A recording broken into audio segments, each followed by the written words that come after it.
Welcome to our channel.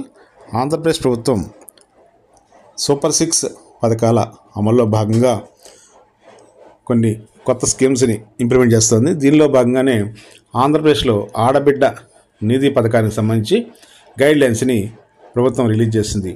Super 6 పథకంలో ముఖ్యమైనటువంటి ఈ పథకానికి ఎలా దరఖాస్తు చేయాలి, ఎక్కడ దరఖాస్తు చేయాలి, ఎవరు అర్హులు అనేటువంటి విషయాల్ని ఈ వీడియోలో మీకు తెలియజేస్తున్నాం. ఎన్నికల్లో ఇచ్చిన హామీ మేరకు 18 నుంచి 59 సంవత్సరాల మధ్య వయసున్న మహిళల అకౌంట్లో నెలకు 1500 రూపాయలు జమ చేసే విధంగా ఆడబిడ్డ నిధి పథకాన్ని ప్రభుత్వం రూపొందించింది. అయితే ఈ పథకానికి సంబంధించిన కొత్త మార్గదర్శకాలు ఇప్పుడు తెలుసుకోవాల్సిన అవసరం ఉంది. దీనికి సంబంధించి ప్రతి నెల 10వ తేదీలోపు మహిళల అకౌంట్లో 1500 రూపాయలు జమ చేస్తామని ప్రభుత్వం చెప్తోంది. బెనిఫిషియరీ స్టేటస్ను గ్రామ వార్డు సచివాలయాలు చెక్ చేసుకునే అవకాశం కూడా కల్పించారు.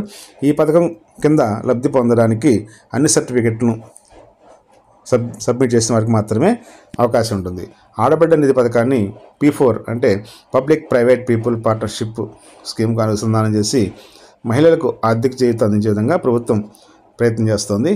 ఈ పథకం ద్వారా కొన్ని లక్షల మంది మహిళలకు లబ్ధి చేకూరుతుందని చెప్తున్నారు. ఆడబిడ్డ నిధి పథకం అర్హతలు: ఆంధ్రప్రదేశ్ ఆడబిడ్డ నిధి పథకానికి దరఖాస్తు చేసుకోవాలంటే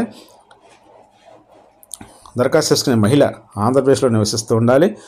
ఆ మహిళకు 18 నుంచి 59 సంవత్సరాల లోపు వయసు కలిగి ఉండాలి.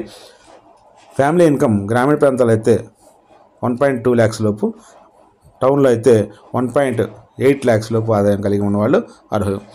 అలాగే ప్రభుత్వ ఉద్యోగం ఉండడం లేదా ఇంట్లో ఇన్కమ్ ట్యాక్స్ పే చేసే కుటుంబ సభ్యులు ఉండడం, అలాగే వీళ్ళైతే అనర్హులుగా ప్రకటిస్తారు. ఇక ఓటర్ గుర్తింపు కార్డు తప్పనిసరిగా కలిగి ఉండాలి.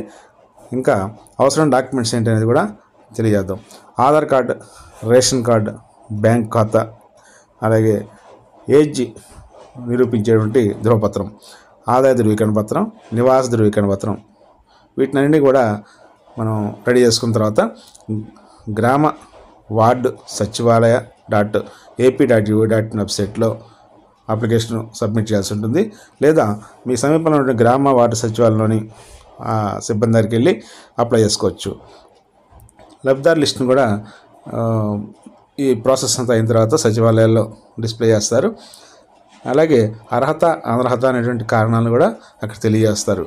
కాబట్టి ఈ స్కీమ్కి ఇప్పుడే దరఖాస్తు చేసుకోవడానికి రెడీగా ఉండాల్సిందిగా, ఆ సర్టిఫికేట్స్ అన్ని రెడీ చేసుకోవాల్సిందిగా ప్రభుత్వం సూచిస్తోంది.